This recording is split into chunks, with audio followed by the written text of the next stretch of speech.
Being intentional in 2026 isn't about doing too much, but it's simply about being the architect of our very own attention. And saying yes so loudly that even the voice of the world wouldn't be able to stop our own yes. Yes, that is what being intentional about oneself entails.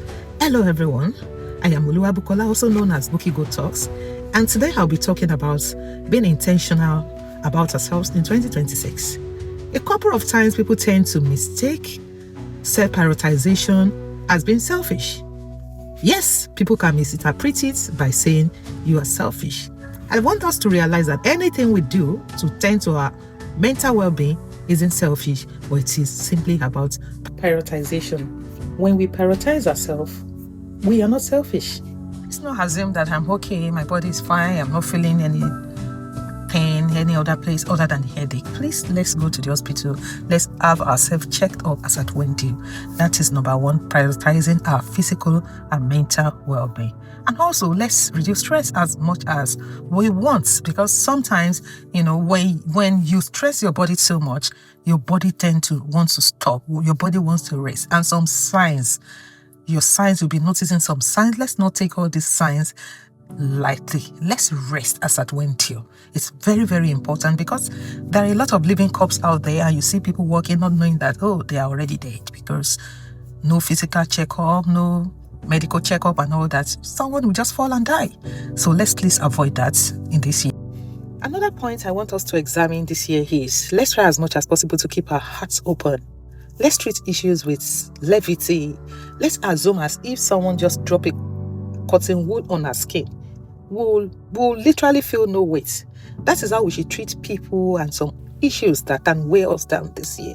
The last talk show I did, I spoke about deliberately drinking a poison in your own house while you expect your next door neighbor or someone else to die in place. It weighs us down. That is when we are consumed by revenge. When people wrong us so bad and we want to revenge, we bear the grudge so much that it affects our mental state of health. So let's do away with things that can weigh us down necessarily this year, and keep our hearts open as much as possible. Another point I want us to examine is maintaining healthy living, healthy lifestyle. Let's try as much as possible to eat healthy. Too much of everything is bad, as we all know.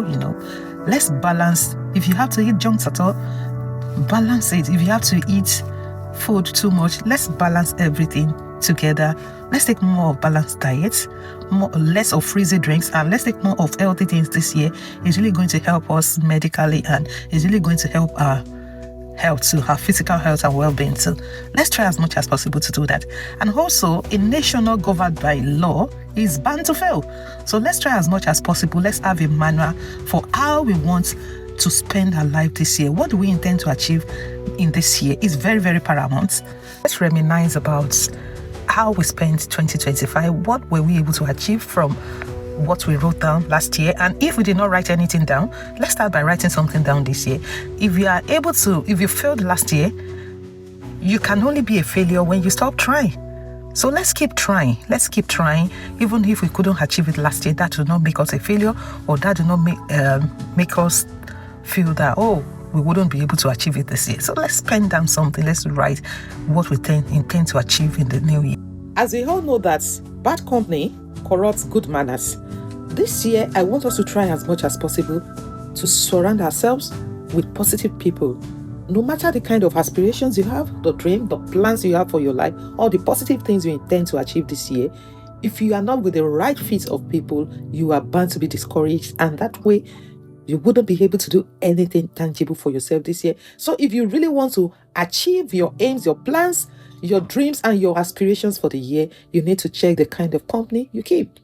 So it should be the kind of company that will elevate you, that will encourage, and will help your dreams. This will really go a long way for us this year. Please, let's take note of that. So let me stop here, and I would like to have another episode on this 2026 goals. But I hope you are able to pick something from this first part. Let's work with it. Let's make do with it for now. And let's share with friends, colleagues, contemporaries, and family. So much to learn in this first episode before I drop the second episode of this. Do not forget to support me in the little way you can by sharing my content, by watching them, by liking, and by supporting in any little way you can. Thank you so much. I remain Oluwabukola, also known as Bukiko Talks. I wish us a very lovely 2026. And by the end of this year, I hope we all smile. Have a lovely day. Bye.